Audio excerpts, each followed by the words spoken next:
America is a nation obsessed with apocalypse. And I wanted to discuss that with our next guest, who's an expert in this area.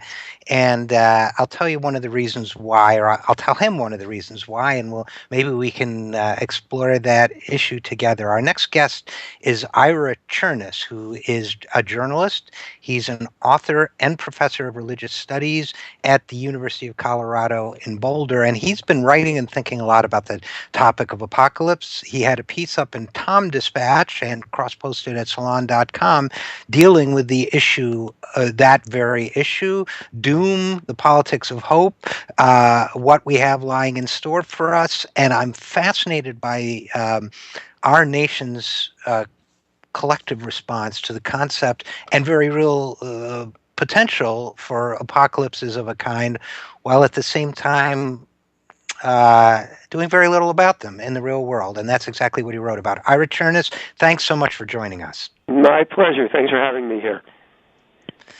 So listen, you did a piece for us for Salon and Tom Dispatch, I think originally, and you said some things that fascinated me and to which I felt, for lack of a better description, properly rebuked. Because even though I've named this show the Zero Hour, because I think we're facing so many crises, and even though I think those crises are very global in nature, and I've tried to make that a theme of the show, I'm one of the people guilty of what you described in your opening paragraphs. You wrote, "Two clouds of genuine doom still darken our world: nuclear extermination and environmental extinction." You explain they need urgent action and they should be at the top of our priority list, but you added, "But they have a hard time holding our attention, crowded out as they are by a host of new perils also labeled apocalyptic: mounting federal debt, the government's plan to take away our guns, corporate control of the internet, et cetera, et cetera.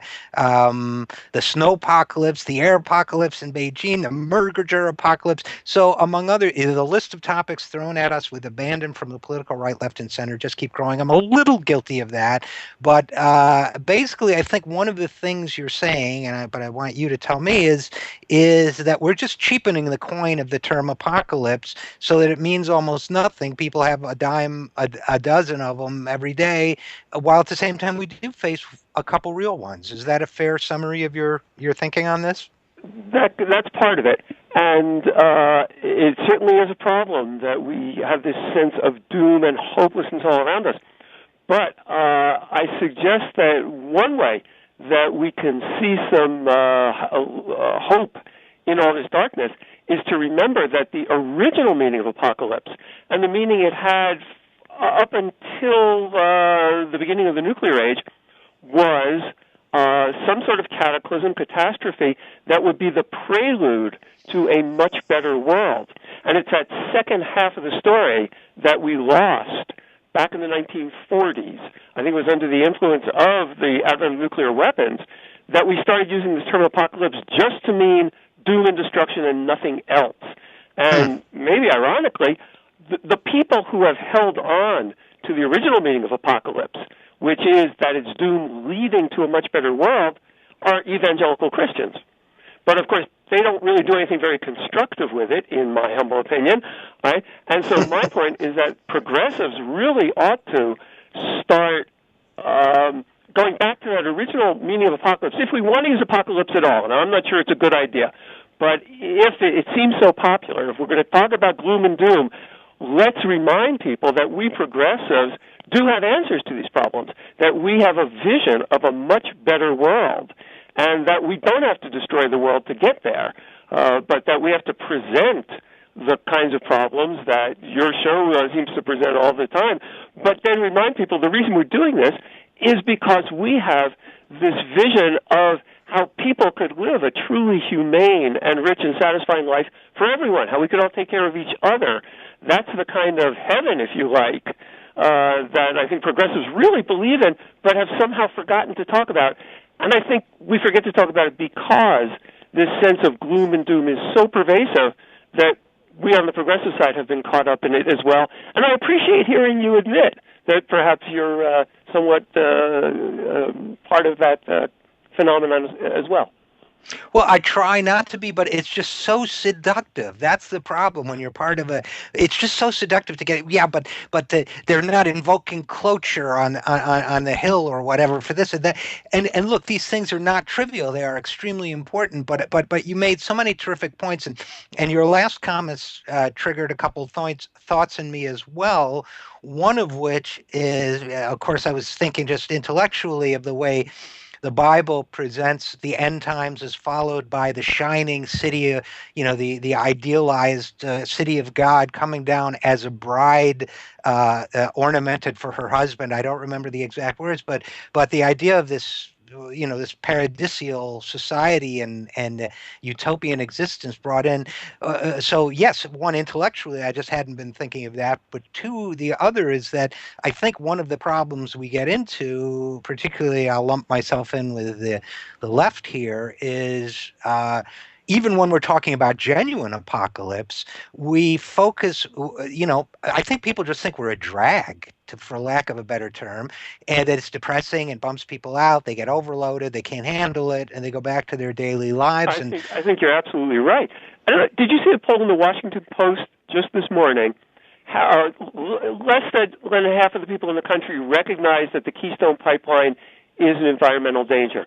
But of those, it's like 46%. Among those, half of them still want to see it built. Yes, all right? I did see it, yeah. And I suspect that's because there is this pervasive sense that, well, we're all doomed anyway, so at least let's make a few jobs along the way. And I pointed out in my article that it's absolutely right to talk about the Keystone Pipeline as the game changer or the end of the game, right? But if we're going to inspire people, if we're going to move people to really care about this, we also have to give them a vision of a world that's run on alternative energy, that we can supply all the energy we want, and the technology is already here with alternative forms of energy. And yet, and we all know that. And the people who are fighting against Keystone hardest, they know that. The problem is they forget to say it. And so you're right. We bum people out. We reinforce this sense of doom and gloom everywhere. And there's a whole psychological theory I mentioned briefly in my piece that explains why people just stop caring. They stop feeling like they can make any difference. People are paralyzed. And I think it's up to us on the left to counteract that, to give people a sense of hope, which will vitalize people and move them to action. People are not going to be moved to action just by images of fear. You got to give them something to hope for. Right. It makes me think of the experiments with dogs where the learned helplessness, that's got to be part of the response. And it also makes me think of, I'm sure you're familiar with the writings of Rebecca Solnit and her book, A Paradise Made in Hell, where she talked about how people created beautiful social networks and responses in the face of the most horrific tragedies, Bhopal and so on. So even when should the worst come to fruition, we are still human beings capable of crafting something beautiful out of our individual and collective destinies. We're capable of that, right? As long as we believe in ourselves. And in an odd sense, this is what this apocalyptic tradition has done for people over the centuries, and why it has been so powerful is because it told people that there was hope even when things look hopeless. And again, that's the side of the apocalyptic tradition that we have forgotten.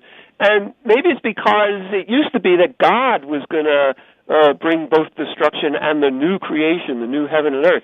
Once we had technology by which we could wreak this destruction ourselves, that's when we seem to paralyze ourselves. It's as if we let the bomb and we let the carbon-emitting fossil fuels get control of us and paralyze us. And there's only, let's face it, there's only a small percentage of Americans who have a positive, progressive vision. It's really up to us to be the ones to lead with that vision, not lead with the terrible tragedies and the doom and gloom, but to lead with our sense of hope. And I'll tell you the truth, I'm old enough to have come of age back in the 60s, and I've never lost the influence of that short cultural era when I think we really did believe that a better world was coming. and we believe that perhaps we'd have to go through a terrible time of social cultural conflict, but it was the price we would have to pay for a far, far better world than anybody had imagined. And some of us still cling to that hope, and we got to shout it out loud. That's what I think. Well, I'm old enough to remember that too, and sometimes I describe what our attitude should be now as a Pascal's wager with the future. I mean, we're probably all doomed, but what if we're not? Let's act as if we're not. We can do something really terrific, and you know what? That means we will do something really terrific. I believe that's absolutely true, that this whole apocalyptic, the way we deal with these apocalyptic images all around us, it's a self-fulfilling prophecy. If we let them prophesy nothing but doom, that's what we end up with. There's one more piece I'd like to bring in, which I raised in my article. We only got a minute, but if you can do it real quickly, I'd love to hear it. I'm sorry it's so short. Okay. The environmental apocalypse that we face is a new kind of apocalypse because it's happening so slowly. But I think we can also talk about a kind of slow-motion revolution where we change the world over decades, maybe over centuries, not all of a sudden. That was a mistake we made back in the 60s, thinking we could change the world overnight, right? But if we start talking about long-term positive change and really emphasizing that that's what we're about in the environmental movement, that's a self-fulfilling prophecy, too. We can make that happen. All right. Well, on that note, and this one that I'll just add, as Elvis Costello asked, what is so funny about peace, love, and understanding? I think we can do it. I love what you had to say about this.